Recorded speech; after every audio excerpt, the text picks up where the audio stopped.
उस वेश के अकॉर्डिंग क्या उनका जीवन दर्शन है? नहीं है तो बिल्कुल नहीं वो संत हैं। आपको इनके पीछे नहीं जाना है कि ये सब आपको उनके ऊपर दायित्व है। आप सनातन धर्म के लिए ये वीडियो बनाते हो, ये बनाते हो कि यूथ को हम प्रेरणा देंगे।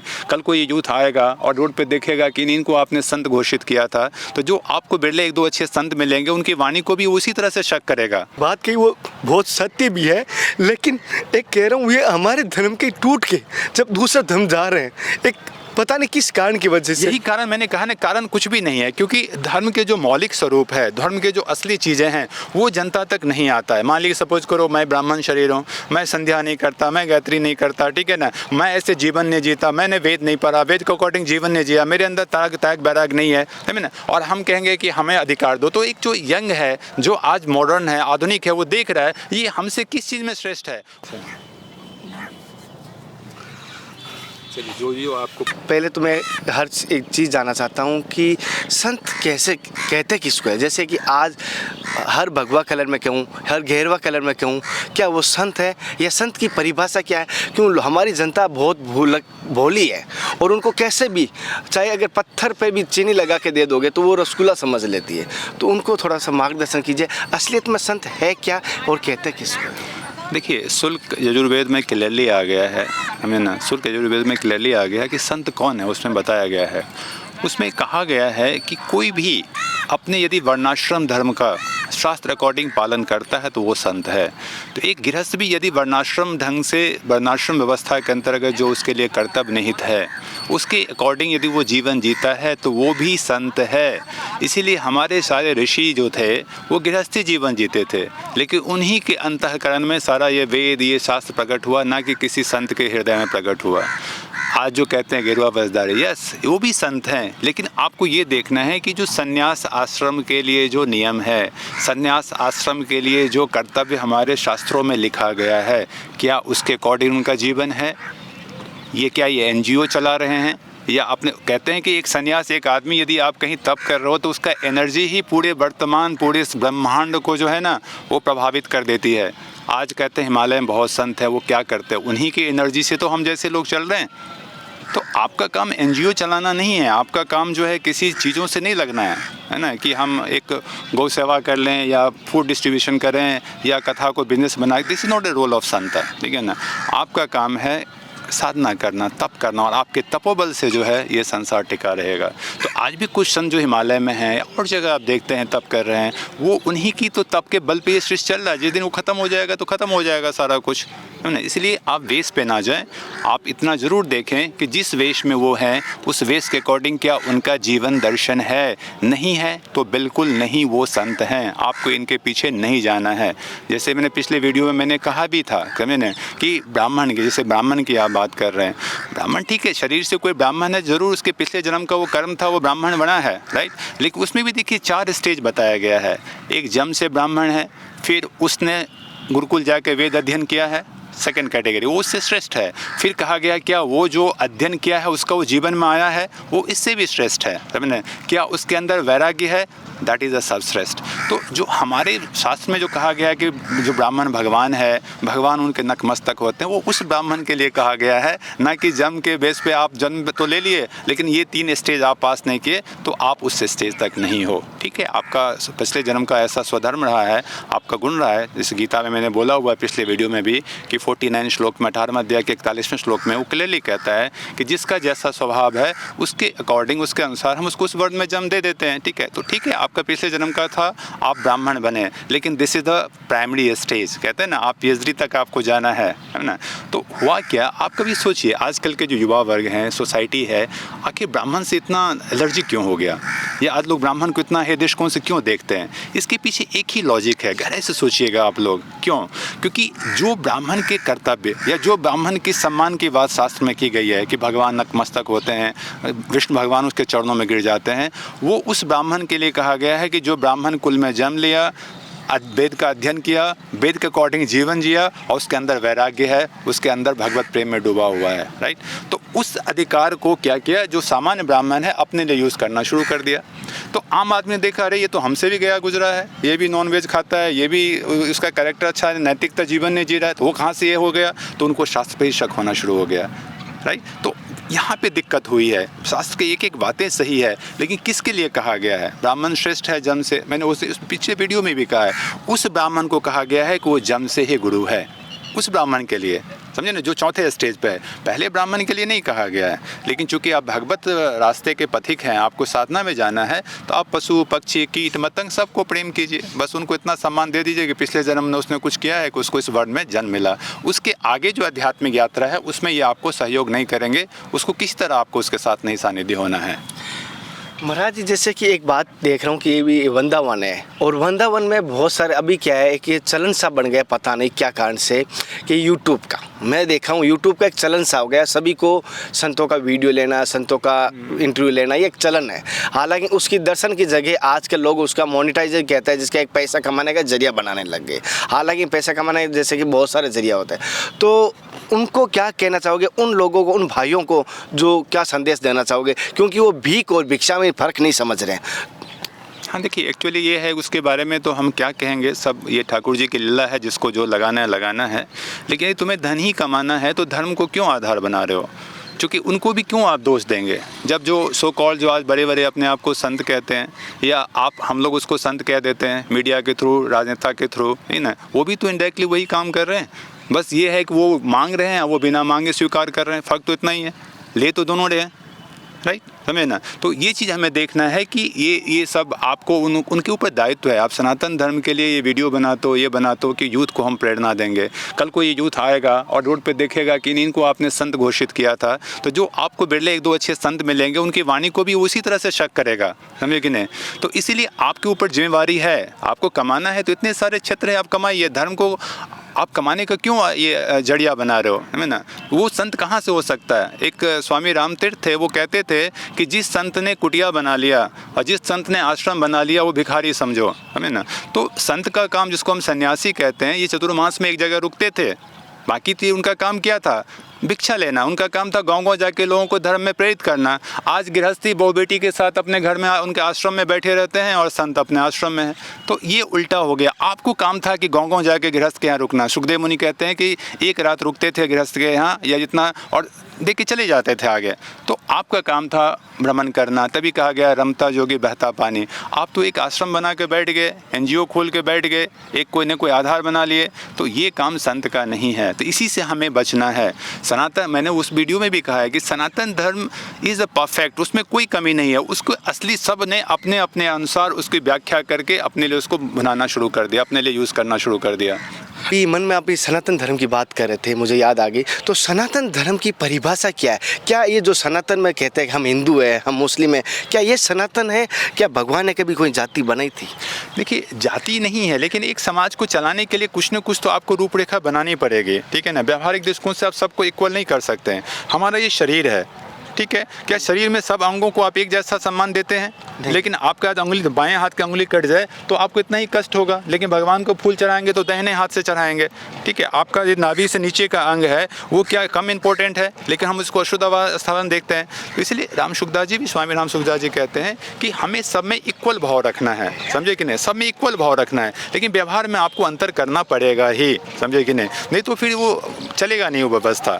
तो भगवान ने, सनातन का मतलब क्या होता है कि जिसका कोई अंत नहीं हो, जिसका कोई आदि नहीं हो। ये सब हमारे ऋषि मुनि जो थे, जो तपस्वी जीवन जीते थे, ठीक है, जिनका जीवन देखिए कितना तपोमय था। आज लोग कहते हैं गृहस्थ जीवन, गृहस्थ जीवन। आपको नहीं पता होगा कर्दम मुनि ने कितने हजारों वर्ष तपस्या की कि मुझे एक पत्नी मिले। तो जब भगवान प्रकट हुए तो वो भी एक हो गए कि उनको पत्नी क्यों चाहिए। पत्नी, क्योंकि पत्नी को धर्म पत्नी कहा गया है। और आपको पता है जब देवभूति माँ से मनोज जी की उनकी शादी हुई तो वो तपस्या में ऐसे लीन हो गए कि उनको याद ही नहीं रहा कि मेरी पत्नी बगल में। और जब उनको ध्यान टूटा तो वो माता जी बूढ़ी हो गई थे। फिर उनको यौवन प्रदान किया गया और फिर जो है उसी से कपिल देव भगवान जो है हमारे आए सांख्य दर्शन देने के लिए। तो सनातन धर्म का, और ये किसके अंदर प्रकट हुआ? सारे ऋषि मुनि के अंदर प्रकट हुआ। तो आपको ये देखना है कि गीता में जैसे आप लोग कहते हैं कि भाई कि ये जो धर्म है, ठीक है, ये वर्ण व्यवस्था जो है हमने कर्म के अनुसार बनाया है। लेकिन मैंने उस पिछले वीडियो में कहा था कि 41 श्लोक 18वां अध्याय जो इसमें आ गया है कि जिसका पिछले जन्म में जो कर्म था, जैसा स्वभाव था, वैसे ही स्वभाव हमने दिया है ना।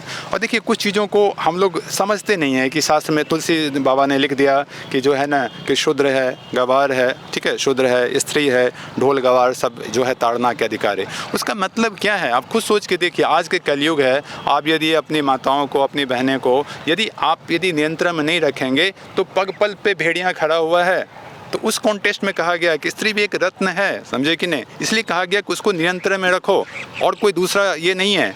आपने देखा होगा जितने भी हमारा सनातन धर्म है स्त्री के साथ कोई भेदभाव नहीं करता। जितने भी यज्ञ होते हैं, आपकी यदि पत्नी नहीं है तो यज्ञ ही नहीं होगा।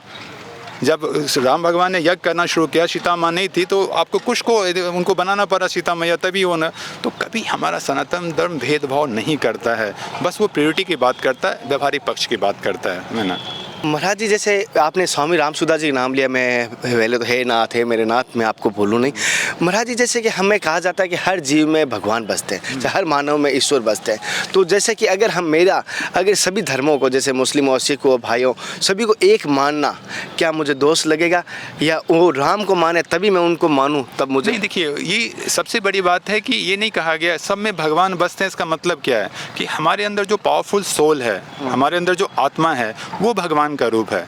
भगवान है क्या? भगवान ने ही अपने आप को दो रूप में व्यक्त कर लिया, एक पुरुष और एक प्रकृति, है ना। तो पुरुष जो है हमारे अंदर जो है वो आत्मा के रूप में है, लेकिन वही आत्मा आगे जाके क्या हो गया, वो अपने आप को प्रकृति से सानिध्य करके उसमें जो है ये अभिमान आ गया कि मैं ऐसा कर रहा हूँ। आज आपको लग रहा होगा कि मैं महाराज जी का इंटरव्यू ले रहा हूँ, तो आप में मैंपन आ गया ना, समझे ना। आपने उस कर्म से जोड़ लिया, तो आप अच्छा कर्म किया तो आपको अच्छा फल मिलेगा। आप यदि कह रहे हैं कि बहुत सारे यूट्यूब वाले पैसा कमाने लगे हैं तो उनको बुरा फल मिलेगा। तो उसी से क्या हुआ कि हमें डिफरेंट योनि में जन्म होना शुरू हो गया। हम 84 लाख योनि में भटक गए कि जैसे आप कर्म करोगे वैसे आपको ये योनि मिलेगा ही मिलेगा।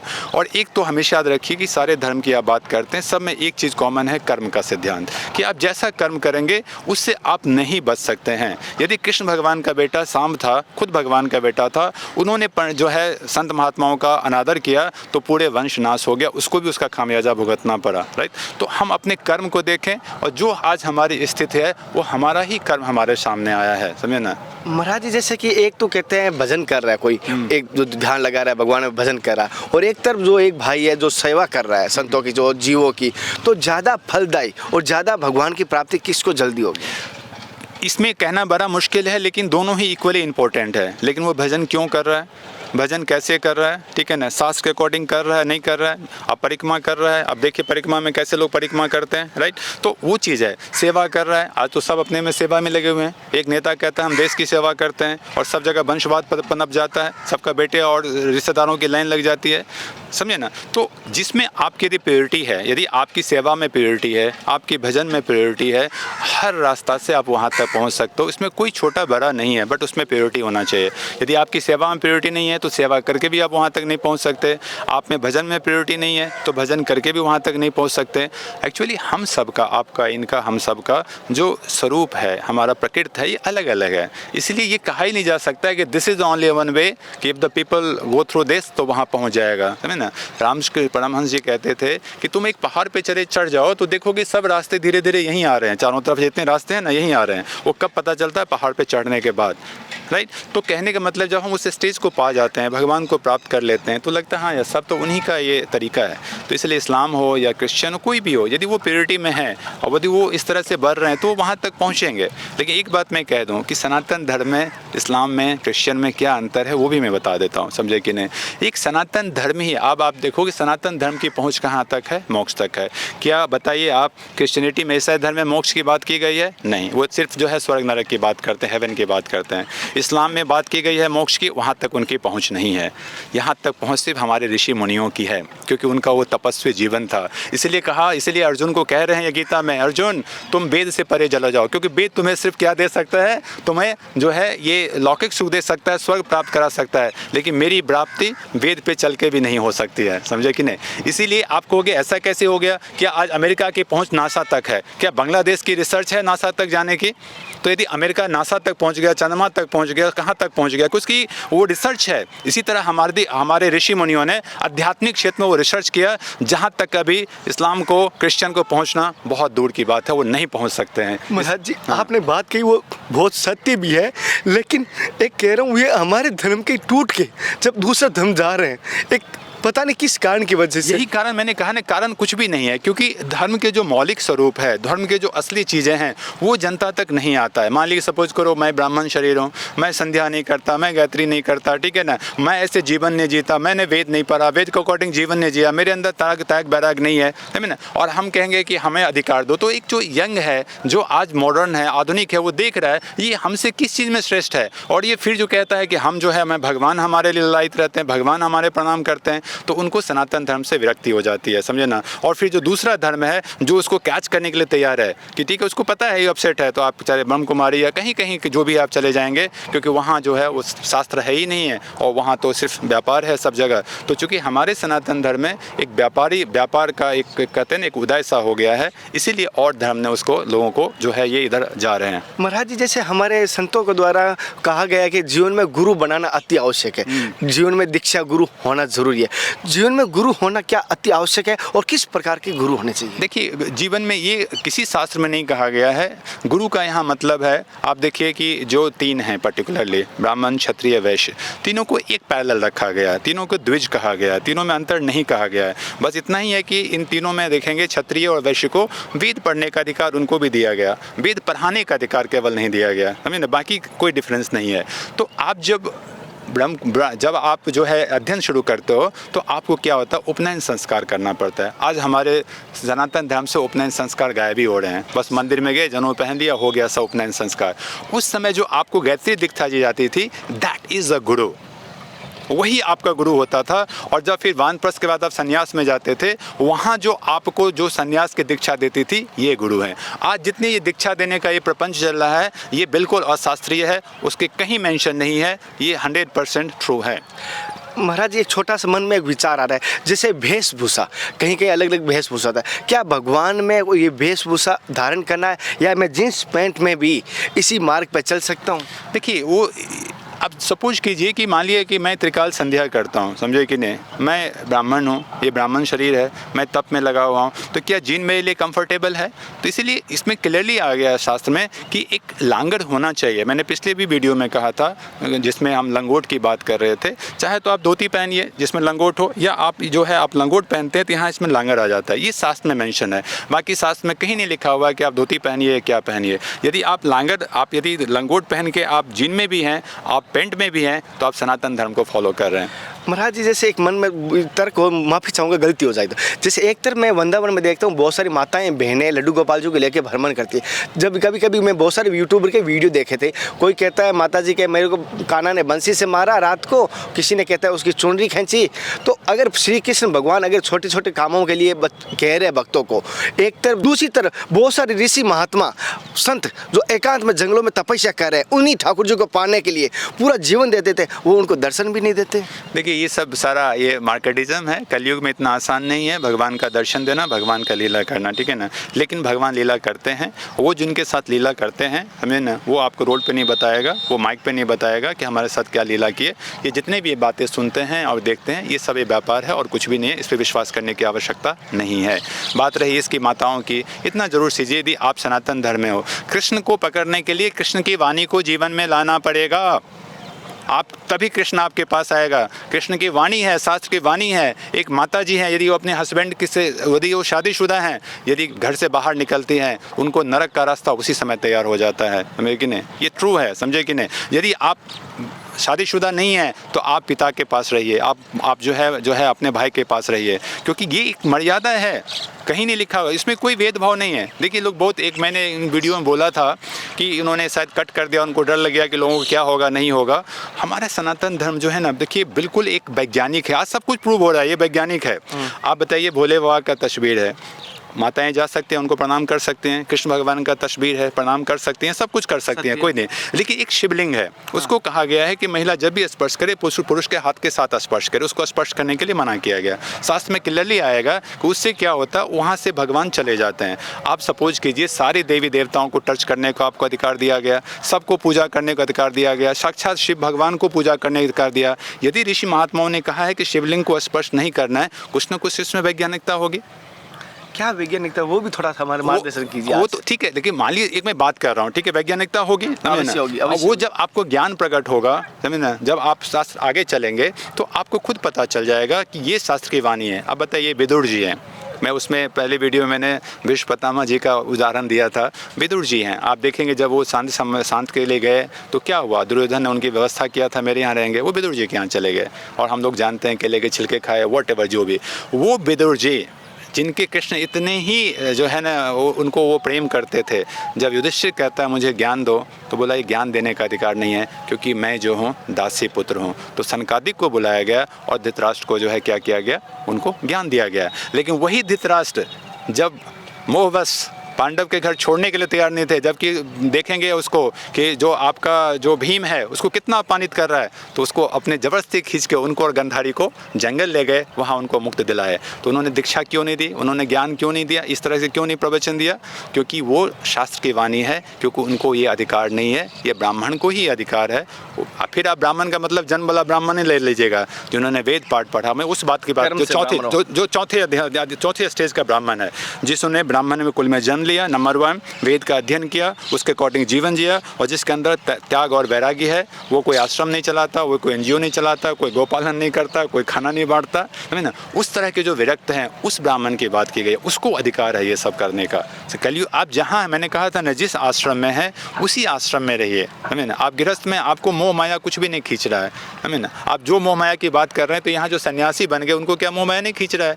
आपके तो 2 पुत्र होंगे, इसके तो ये 25 पुत्र बना लेते हैं। वहाँ उत्तराधिकारी के लिए लड़ाई हो जाता है, वहाँ गुरु को जहर दे दिया जाता है। तो कहाँ आप जंगल चले जाओ, क्योंकि ये सब मन का खेल है और मन एडजस्ट नहीं कर रहा है। तो इसलिए भागना इज़ नॉट ए सॉल्यूशन, संन्यास इज़ नॉट सॉल्यूशन। मैंने क्या कहा, किसी को भी आप महात्मा, आप लोगों को भी ये दायित्व बनता है, किसी का इंटरव्यू लेते हैं, उनके बारे में थोड़ा रिसर्च कीजिए, उनका जीवन शैली देखिए, वो कैसे जी रहे हैं, क्या उनका सोच है, ये कहाँ कहाँ लिप्त है, तब लोगों तक फैलाइए कि ये संतों की वाणी है।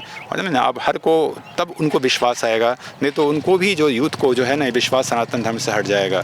यदि नाम जप में आपका 24 आवर मन लग रहा है तो नाम जप कीजिए, लेकिन यदि कोई संत महात्मा जबरदस्ती थोपने की कोशिश कर रहा है कि नाम से उद्धार हो जाएगा, नाम से उद्धार हो जाएगा, भाई आपसे मैं रिक्वेस्ट कर रहा हूँ, जिस वर्ण में आप हैं, जो शास्त्र आपको कर्तव्य कह रहा है उसको करते हुए नाम जप कीजिए, देखिए आप कितना छलांग लगाएंगे, समझे कि नहीं।